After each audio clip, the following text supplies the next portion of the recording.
What is up, everybody? Welcome back to another episode of Bitcoin and Markets. My name is Ansel Lindner, and it's been a few days since I live streamed, but we are back with an episode about modern monetary theory, MMT, why it's stupid, why it won't work. I wrote a post about this a while back, and I'm going to go through that. But first, to jump into the whole topic, we're going to watch that video from the Council of Economic Advisors and why the guy couldn't talk about how money is created through the MMT framework, how bonds work, how government treasuries work. And so we're going to listen to that, critique that, and then go on to my old blog post. But let's start by jumping into the website.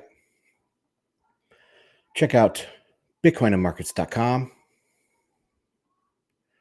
Moronic manipulation theory, someone says. Yeah. Moronic monetary theory is the one I came up with. But okay, so this is the website, and this is where all my content will go out. I did not do a report this week. I was at a wedding back in my hometown, and I decided to take a few days and spend time with friends and family. But we are back on the horse once again, doing our live streams. So you can check out bitcoinandmarkets.com for all of my content. Okay, and I also write for bmpro.substack.com.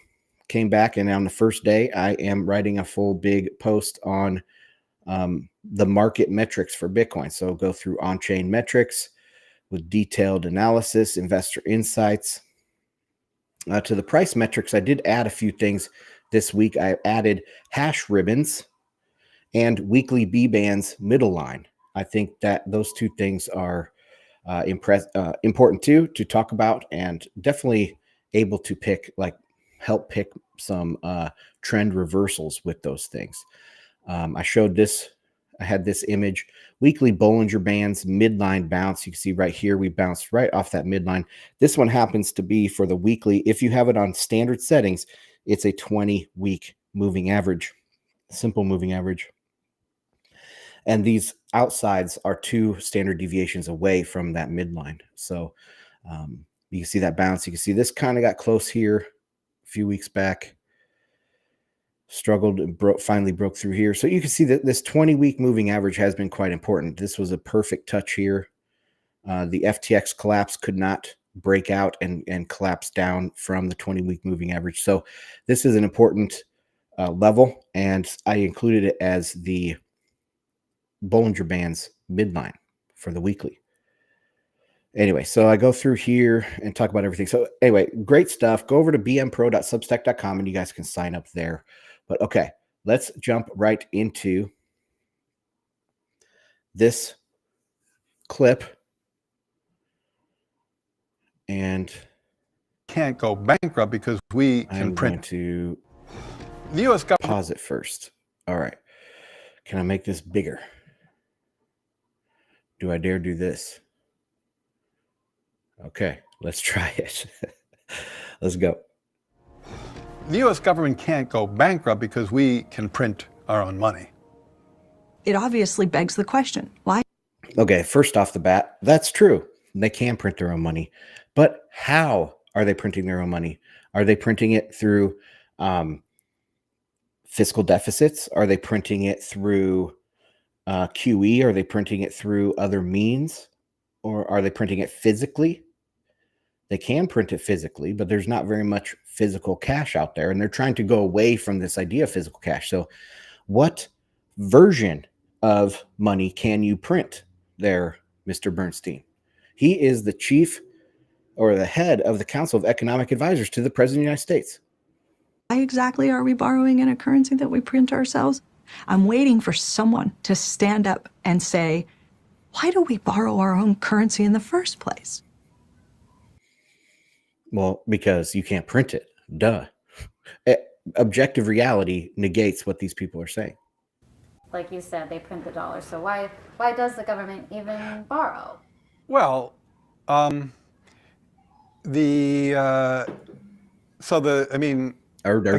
some of this stuff gets, some of the language that some of the language and concepts are just confusing. I mean, the government definitely prints money, and it definitely lends that money, which is why... Definitely prints money. Definitely lends that money. He sounds like a complete moron. Let's replay. money, which is why the government definitely prints money, and then it lends that money by selling bonds. Is that what they do? Oh my God. I don't know about you guys, but the first time I saw this, I was like, oh my word.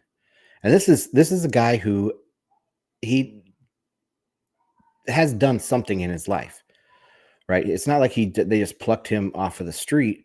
He has done something in his life that has required him to get to the position that he's at, public speaking and so forth. So he should be able to think on his feet and reason through this, but they can't because they get all twisted in knots. Of course, the government prints money. Okay, well, tell me how. He was asking that in his head. How do they print money? How do they print money? Of course, they print it and then sell it in bonds. Wait a second. That doesn't make any sense. They sell bonds. Yeah, they sell bonds, right? Because they sell bonds and people buy the bonds and lend them the money. Yeah. So a lot of times, at least to my ear with MMT, the language and the concepts can be kind of unnecessarily confusing, but there is no question that the government prints money and then it uses that money to spend. So, yeah, I guess I can't really talk. I don't get it. I don't know what they're talking about. Like, because it's like, oh my God, the government clearly prints money. It does it all the time. And when, where, how? Just because you're regurgitating something somebody said to you. It clearly borrows. Otherwise, we wouldn't be having this debt and deficit conversation. So I don't think there's anything confusing there. What? Okay, so the whole thing was for this new Finding the Money film. The U.S. government can't go bank. Then let me go back here. This was from Frank Corva. I don't know who Frank Corva is, but he had this to say about it. A lot of people in the Bitcoin space have been sharing this clip, which I get, but I'm here to warn you, the message of this movie is completely insane. It's pro MMT. As in, not only do the filmmakers think the Fed's printing money isn't an issue, they think it's a good thing. I just saw it in theaters and spoke with the filmmakers after the screening. They were a panel in the theater and was blown away by some of the things they said and believe.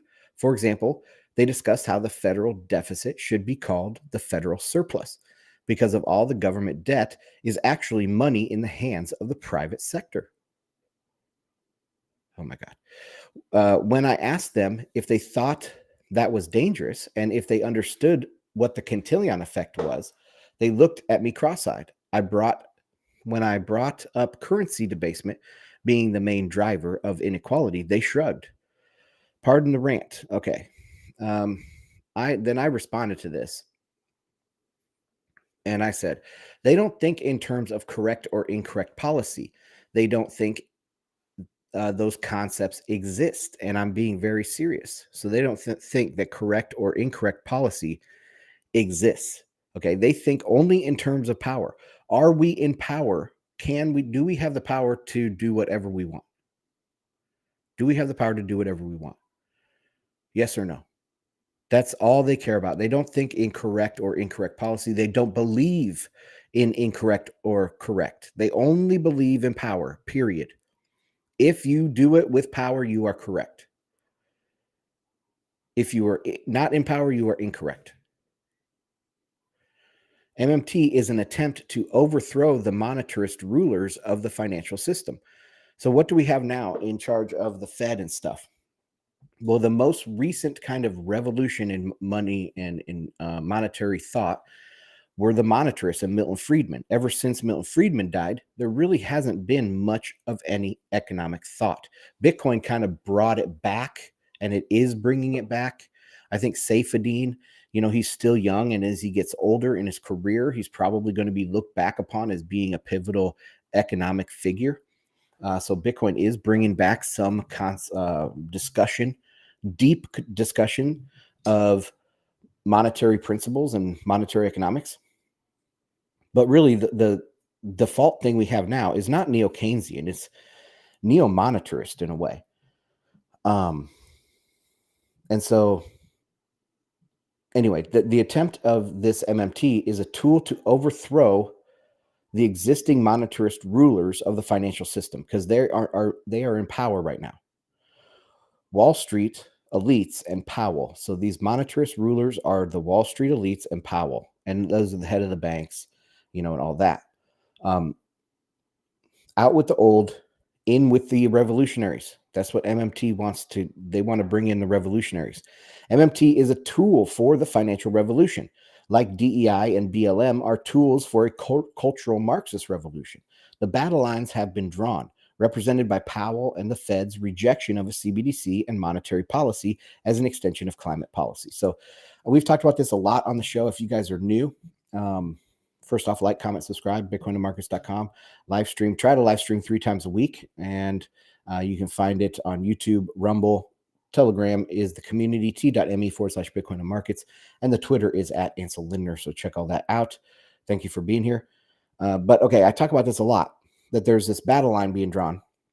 Before COVID, Wall Street elites and the globalist elites were kind of in bed with each other. They're kind of in line with each other, because the globalists or the Wall Street elites didn't see a huge problem with the globalist elites yet. They weren't radical. They didn't see their radical underpinnings. Okay. It was COVID that brought all of these globalist fangs out, and Wall Street saw that. And Wall Street now is fighting the globalists. They're fighting the global Marxists. All right. The slow socialist creep towards global communism is what the globalists represent here. And Wall Street, being relatively capitalist, they don't like that, right?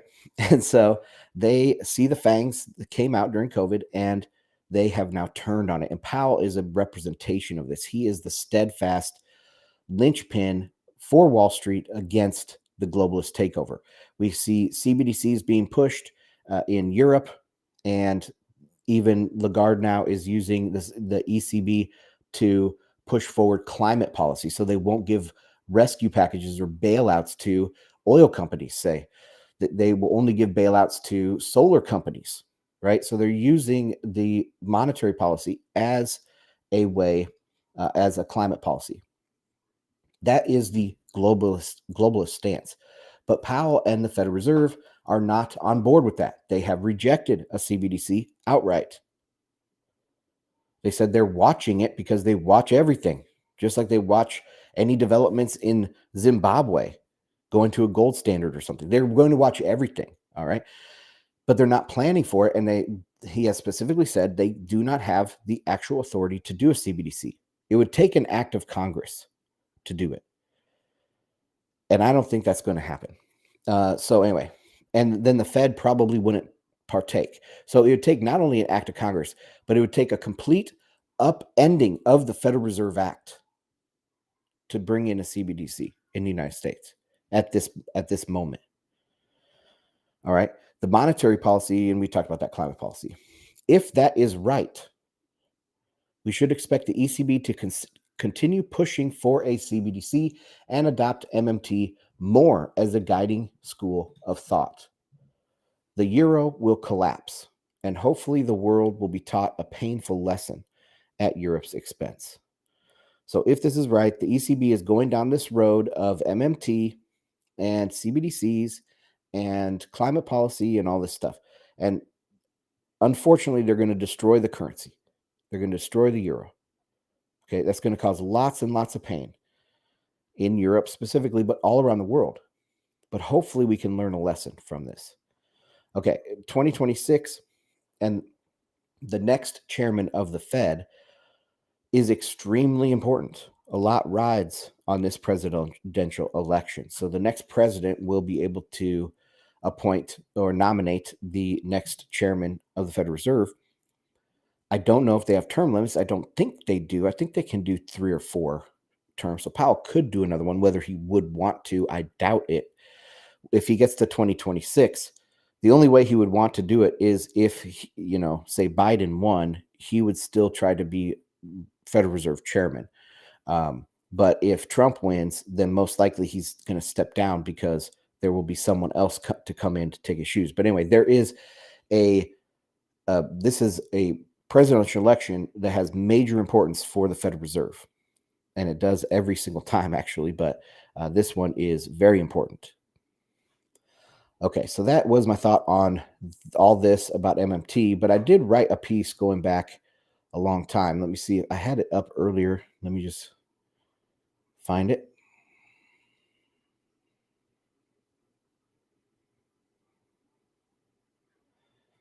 Sorry, one second. That's not it. Here we go. Shortcomings of modern monetary theory. So first off, the reason why it's being pushed so hard right now is because it's related to the same reason why BLM was pushed so hard, why DEI was pushed so hard. While this Free Palestine stuff is being pushed so hard, it's a revolutionary push, and the revolutionary flavor for monetary theory is MMT. Okay, because it's easily corruptible, and you can put people in you want to, and you can control it. All right, but that doesn't speak about exactly why modern monetary theory is dumb and why it doesn't work. This is the post that does that. So let me zoom in here.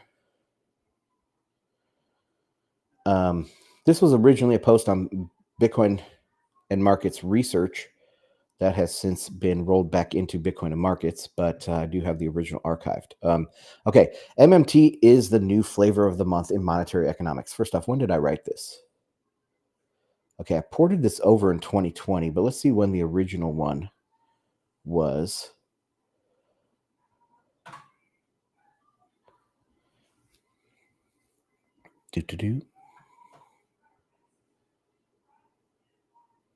Just pulling up that archive. Anyway, I don't have time to wait for that. This is roughly 2020, or maybe it was late 2019, something like that was the original, and then I ported it over to this website in 2020. It is a big departure from both mainstream and Austrian economics, but is not new. It is a collection of several old ideas from as far back as the mid-19th century, cleverly wrapped in a modern treatment. MMT's rise in popularity has coincided with the decline in effectiveness of mainstream economic policy and the subsequent rise of radical progressive socialists, as well as other central planners who don't want to face budgetary and effectiveness constraints. Remember, they don't care about correct or incorrect or effective or ineffective. They care about power only. That is what the global Marxists care about. This post is an Eli 5 for MMT and a quick run through of its shortcomings. So, a definition from my book, The Bitcoin Dictionary, Modern Monetary Theory, an economic theory based on the concept that a government's monopoly on fiat money enables it to control the economy through fiscal policy alone, government spending and taxation, also known as neo-chartalism. So chartalism is the idea that money inherently has to be created and maintained by the state. So even go back as far as you want with money under chartalism, they say it is a product of the state, period. So this is neo-chartalism. MMT explainer. According to MMT, all money comes from the state. It claims money was initially invented by governments as a way to direct economic activity. To MMTers, all money is a product of law, created by and for the state. Therefore, the government can never go bankrupt because it can print its own money. And you saw that idea in that little clip that we just watched, right? Well, technically, true that the government can print more units of its own currency, it cannot regulate the value of that currency. So if you print more, you're going to cause inflation, right? And the value goes down. You have more money chasing fewer goods. So you can print more money, but you can't regulate the value of that currency. This lack of coherent value theory, why things have the value they have, pervades the entire system, as we will see below. So what's the value theory in Austrian economics? Subjective value, right? You have your own value system or rankings, ordinal values, and you only find out the values of that when it comes to making a purchase. And so subjective value means the value comes from the individuals placing value on it. And then there's a market clearing price where demand equals supply, right? And that's the value theory behind Austrian economics. That's so well understood and accepted that pretty much everyone knows it's supply and demand, right? Well, that originally came from Austrian economics, at least the line that Austrian economics comes from. So, okay, typically money is seen as the good which fulfills three functions in a society: medium of exchange, store of value, and unit of account. Goods have specific characteristics that make them perform these functions better or worse. The good with the best characteristics will become the dominant money over time, or perhaps more specifically, the global reserve currency.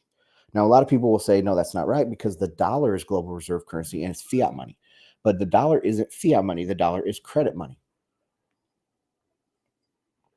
It is backed by debt, and it is elastic. And after World War II and everything, I've gone over this many times, the market chose a highly elastic money in a rules-based system of globalization. The market chose that. And what happened? We had a boom of population and just a booming economy and the greatest reduction in poverty ever because of this elasticity of money. The market chose it. Now the market's going to choose something else because elasticity goes both ways. If you ramp up the supply of money, have an elasticity for expansion. On the contraction side, when you get over indebted, elasticity will come the other way and you'll have deflation. So the system doesn't work in reverse. Okay, it only works in expansion. And in reverse, what happens is people find out sound money, or they go towards sound money. The evolution swings back the other way. We go back towards sound money, and that's what we're going to do. And it's going to be Bitcoin, most likely. Back to MMT. However, in MMT, the only function of money is funding government control of the economy. Okay, so they don't believe in these functions of money: medium of exchange, store value, and unit of account. MMT, the only function is funding government's control of the economy. They might put it as, quote, providing an economy for everyone. But that is the same thing if you believe the source of all economic activity is government, which they do.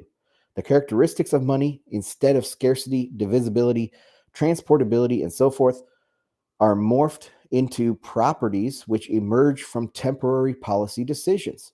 For example, government policy dictates scarcity and transportability of their money. That makes sense. So government money will have regulations on it, how you can transport it, KYC, all that stuff. So government policy dictates transportability. It also dictates the scarcity, etc. So all of these characteristics of money spring from government decisions. See, it's all about government, government, government. The typical functions of money, again, medium of exchange, store value, and unit of account, are seen on par with other characteristics as byproducts of government policy or policy aims. In other words, if MMT were correct, the whim of a bureaucrat could wholly and instantly change the money used by society, and a specific form of money would disappear with the end of whichever regime is maintaining its legal tender status. The whim of a bureaucrat, that's all it would take to change the properties of money. And once that regime ends, that money would disappear, which is not the case. The Spanish dollar was used everywhere, and it was even the predominant used money in global trade under what people consider the Dutch era. Okay, the Dutch controlled the international trade lanes going to the Far East, and they still use the Spanish dollar. So the Spanish dollar was still the global reserve currency, even under when the era that we say is Dutch controlled. Anyways, the The state could change the definition of money to be acorns, and it would work the same as if it were Bitcoin or gold, because it is the law and the policies that matter, not any properties of the good itself. None of that is backed by real-world observations. MMT and taxes. MMT claims taxes create the basis for demand of the state's money. However, even MMTers realize if government simply printed more money to pay for its spending and debts, it would quickly devalue the currency to nothing. This admits a fundamental monetarist view they deny. To stop the cycle of devaluation, they turn to taxes. So they work this in. The taxes are a way to create demand for state money. But by doing so, they actually contradict the idea that they can control the value of their money. If they didn't do taxes and they just printed, they couldn't control the value of their money. So they had to bring in taxes to control the value of the money. But it undermines the original theory. Okay. A minimum demand for the state's currency, they claim, is provided by the people's need of it to pay for taxes. Of course, taxes do not promote holding of a currency, and to the contrary, likely have a negative effect on demand to hold the currency. Currencies of different countries are in constant competition with each other and even other appreciating assets. Selling a currency and repurchasing it at a lower value when needed could reduce your tax liability. Tax schemes could be designed in an attempt to thwart this activity, but financial innovation could easily be designed to route around this kind of thing, with swaps, for example. So you don't have to hold the currency the whole time. You can put it into other investments, then only swap back to the money when you need to pay taxes. So there's no inherent incentive to hold the currency. Hope that makes sense. MMT and fiscal policy. According to MMT, the state does not have a fiscal constraint like that found in a household budget, i.e., the need to balance income and spending, because the state can spend the money it issues. Therefore, deficits don't matter, or more exactly, deficits are a policy choice. If the state can borrow in their own currency, then they can simply print more to pay off any debt. MMT claims monetary policy, supply of money, and fiscal policy, taxing and spending, are two sides of the same coin. The only restraints on government spending are inflation and the ability of labor and resources in the economy, and the availability of labor and resources. Their rationale goes as follows. As the government spends new money, it creates economic activity, which leads to higher demand for labor and capital. Employment will continue to increase until a natural full employment is reached, at which point any excess money printing would go directly to price increases. If spending doesn't create economic activity, but does lead to inflation, central planners can adjust taxes and spending to jumpstart that economic activity. One of the huge oversights of MMT is that governments aren't the only entities that can create their own money or attempt to borrow their own money. Any person can do this. However, it doesn't work for them because of the other side of the trade. States, as money issuers, have to be connected with the money issuer's acceptance. MMTers will avoid this by saying states can force acceptance, but they can't force terms of a loan. If a sovereign does not act in a trustworthy nature with their money, people will demand a very high rate of interest. Anyone can borrow in their own currency. It's just a question of at what interest rate. Deficits do matter because a state must respect all debts or the market will force it to. So the market will force it to respect those debts by jacking the interest rate up on them. That's what will happen. If they try to print money to pay off the debts, interest rates will go through the roof.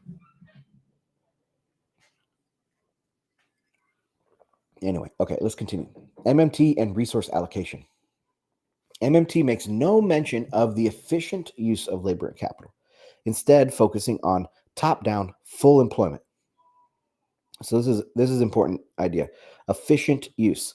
So am I going to use that steel for a railroad or for an airplane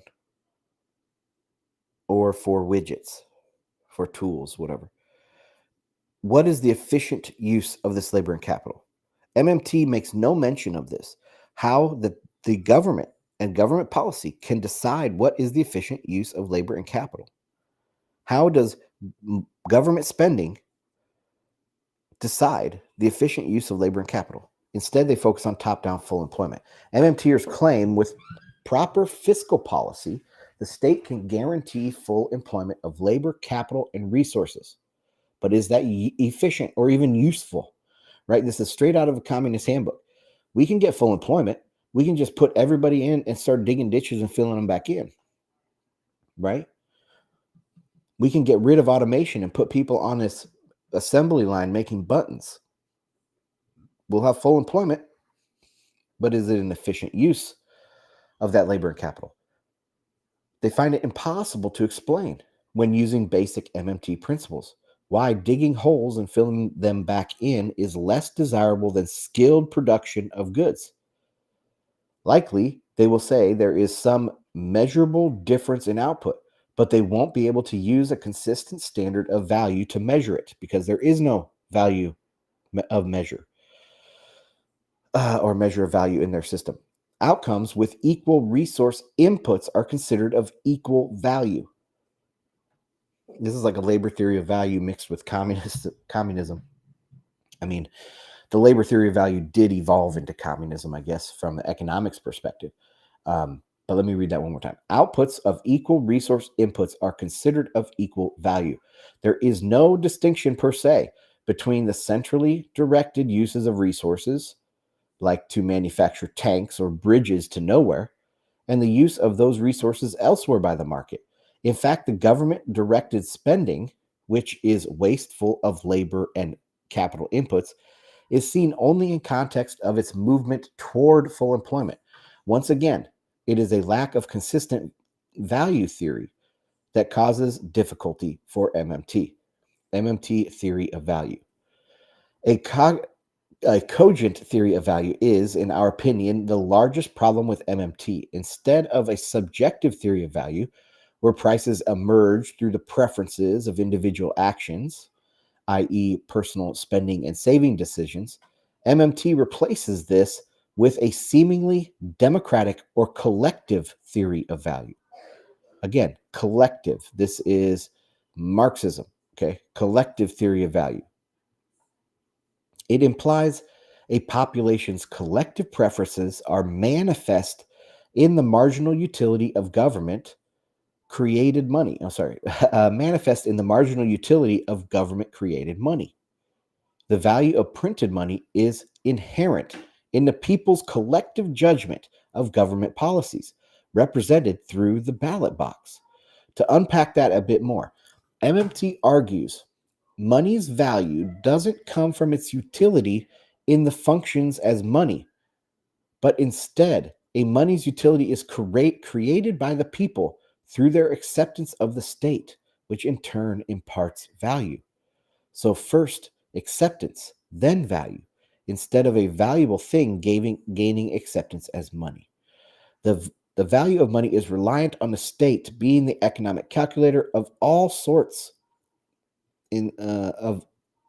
calculator of sorts, instead of the individual. So it's not a subjective value of individuals in this case. It's a collective subjective value. That doesn't make any sense, though. Collective subjective value. That's an oxymoron, right? Or a self-contradiction. It is a collective theory of value versus an individual subjective theory of value. The aggregate preferences of preferences, this is getting late for me, guys. The aggregate preferences of society, along with central planning expertise, go into an equation and full employment comes out the other. This is not a joke. They don't have a theory of value beyond what I just explained. MMT on exchange rates and global markets. Most also notably missing from MMT is a workable policy prescription to deal with exchange rates. The common language they use around this issue is external constraints and policy space. Interestingly, they prefer floating exchange rates because without them, MMT would have to restrict policy space. In essence, MMTers admit the power of government policy is limited by a competitive market. We must emphasize this point. MMT admits a fixed exchange rate leads to a situation where money and its policy characteristics are primarily limited by a market, not the state. Therefore, the claim that money comes from the state is in doubt. It is the market that underpins, even chartalism. This has far-reaching effects to the entire theory, similar to how the need to maintain trustworthiness in order to borrow in its own currency, the state is in a subservient role. A state must also compete within an international foreign exchange market. These shortcomings of MMT, the lack of a theory of value, and the limits placed on the state through the market for debt and foreign exchange are damning. The picture of the state spending without a care, irrespective of deficits, is a myth. All right. And that's where I'm going to leave that one. Let me check the comments, see if there's anybody around. John Delaney, what's up? You made it. Yeah, did I listen to John Seth? Yes, dude, I did. It was awesome. Just crazy how that happens. You always have to use 2FA and apparently don't back it up to the cloud, right? And like on like Google Authenticator, they have that little cloud button and you can not back it up. I don't know if you can take it off once you have backed it up, but you should look into that. It was, that was a crazy podcast. I just checked on it a couple days ago and he hadn't done one in, I don't know, 3 to 6 months, but this is a brand new pod. So if you guys haven't checked out John Seth's World, check that podcast out.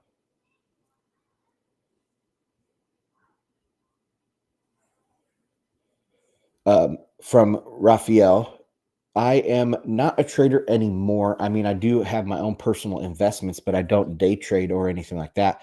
I have traded Bitcoin in the past, but not anymore. So I don't actively day trade or anything. I have my investments. All right, let me check Telegram. See what's going on.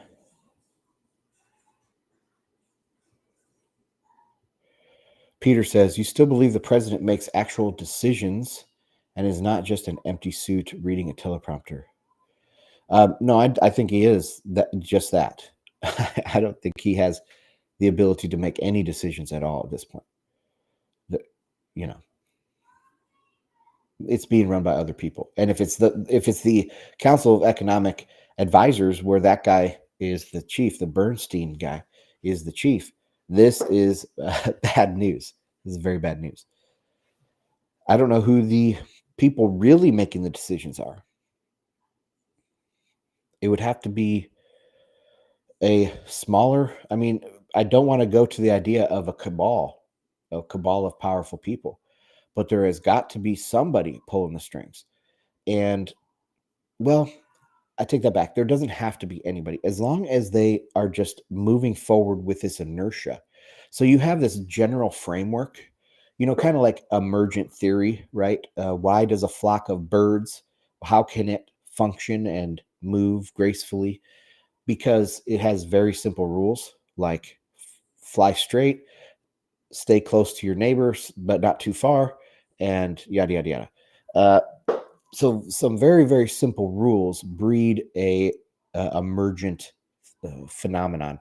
And in this case, inertia, along with some very simple rules like hate Trump, hate conservatives, hate any sort of the Constitution, hate any sort of fiscal constraint. So these very basic revolutionary kind of principles can guide and make an emergent phenomenon like this. So, but it will fall apart quickly. I do think that they're flailing pretty hardcore. Okay. All right, that's it for Telegram comments. Let me go check out the other ones one more time.